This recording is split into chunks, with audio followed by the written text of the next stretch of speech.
그러셨죠.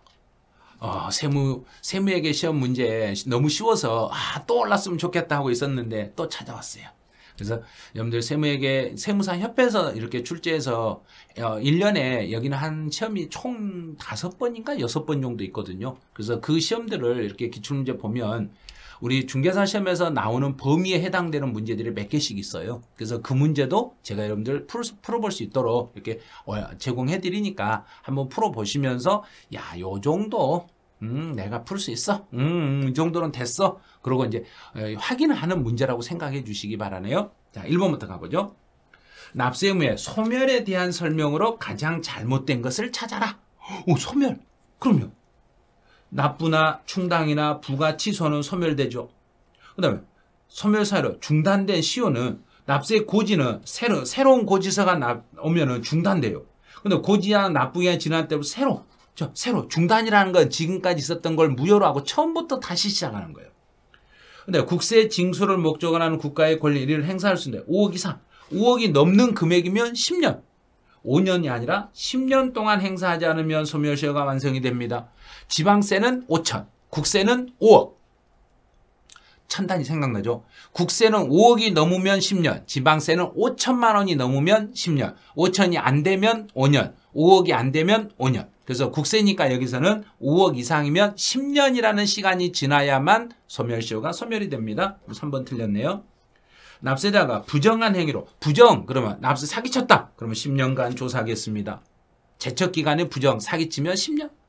이렇게 푸시면 돼요. 이 정도면 우리 시험도 충분히 이 정도면 풀 수 있겠어요. 그러면 돼요. 이제 문제 2번은 제척기간에 기산일로 틀린 걸 찾아봐라 그랬어요. 조심하세요 이거. 제척기간에 기산일이에요. 근데 종합부동산세 기산일은 신고기한의 다음날이 아니죠. 종합부동산세는 보통 징수 세목이니까 제척기간의 기산일은 우리 성립. 그러면 납세의무의 성립. 어디서 많이 본 것 같죠? 그러면 종합부동산세 제척기 언제부터 조사해요? 그러면 납세 의무의 성립일부터라는 거 기억났죠? 그래서 납세 의무의 성립일부터 여기서부터 조사가 들어가는 거죠. 그럼 바로 1번이 틀렸네.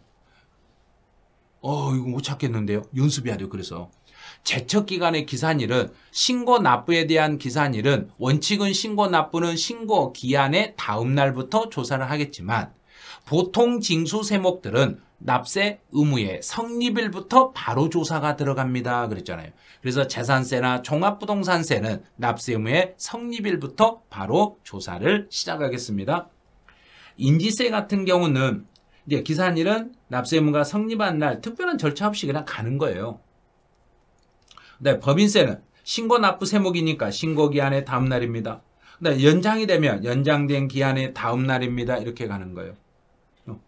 그래서 이번 문제 지문은 1번이 틀렸으니까 1번 종합부동산세 같은 경우에 제척기간의 기산일 조심하셔야 돼요. 왜냐하면 작년 시험에서도 우리 시험에 제척기간, 납세 의무의 성립일로부터 특별한 일이 없으면 5년 동안 조사하고 끝냅니다. 이렇게 문제가 나왔기 때문에 올해는 종합부동산세 제척기간의 기산일을 주의하시라고 했잖아요. 그런데 다른 시험에서 그걸 내버렸잖아요. 종부세 제척기간의 기산일은 납세 의무의 성립일이었습니다. 이제 문제 3번이네요. 기한 후 신고, 여기도 기한 후 신고가 나왔네요. 그럼 기한 후 신고는 법정 신고 기한까지 과세표준 신고서를 제출하지 않는 자가 기한 후에 신고 기한이 법정 기한이 지난 후에 기한 후 신고서를 제출할 수 있는데 기한 후 신고를 하더라도 확정 효력은 없습니다.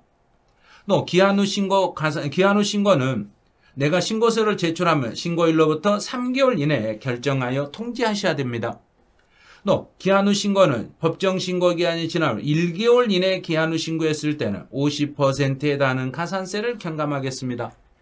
그래서 한 달 안에 기한 후 신고하면 50%를 경감하고 1개월에서 3개월 사이에 기한 후 신고하면 30%를 경감하고 3개월에서 6개월 사이에 기한 후 신고했을 때는 20% 가산세 경감 혜택을 드리겠습니다.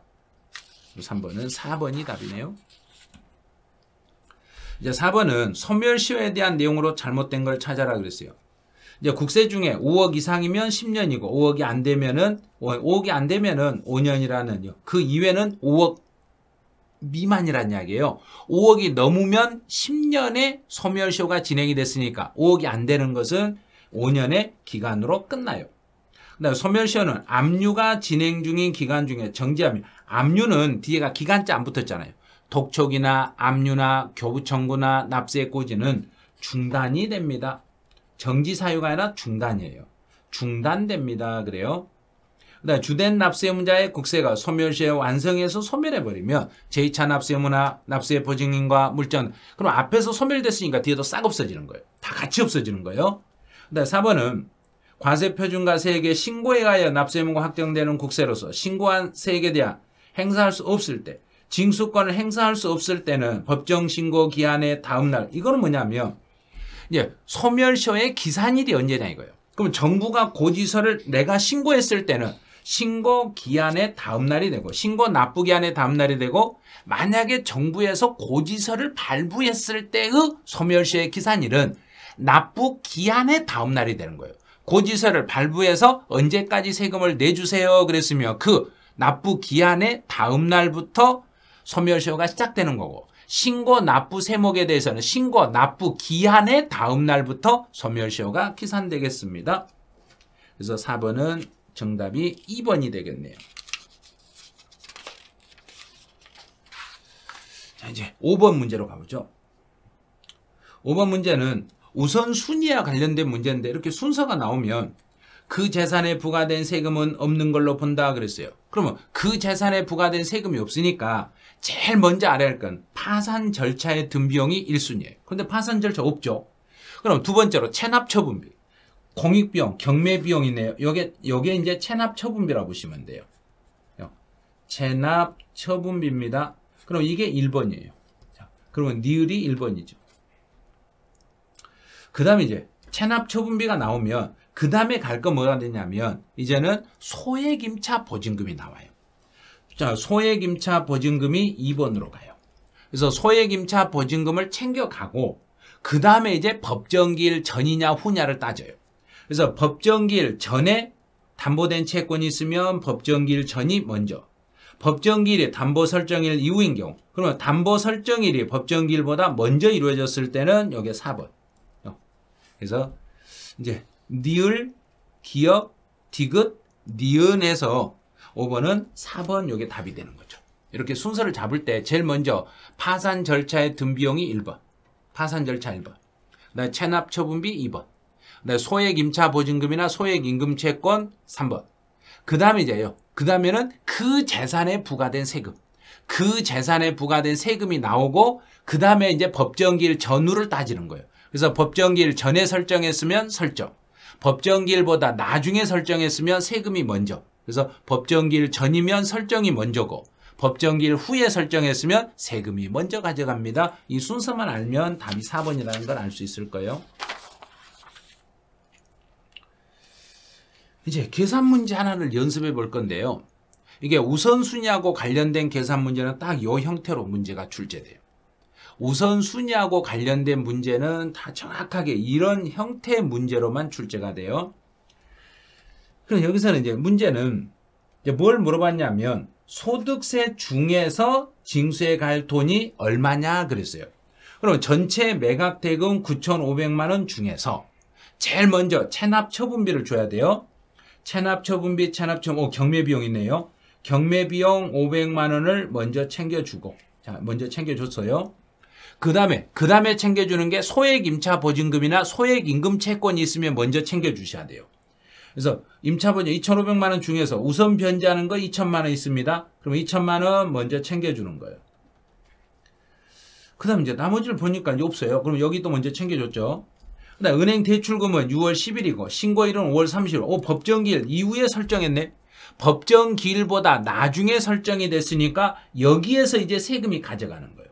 자, 그러면 이제 9,500에서 500 줬으니까 9,000 남았죠. 9,000에서 2,000 줬으니까 7,000 남았네. 그럼 세금은 7천만 원, 이것보다 7천원 가져갈 수 있는데, 지금 세금으로 밀린 돈이 얼마인가를 봐요. 세금으로 밀린 돈은 7,500만 원이 미납이 됐으니까 7천까지 가져갈 수 있겠네요.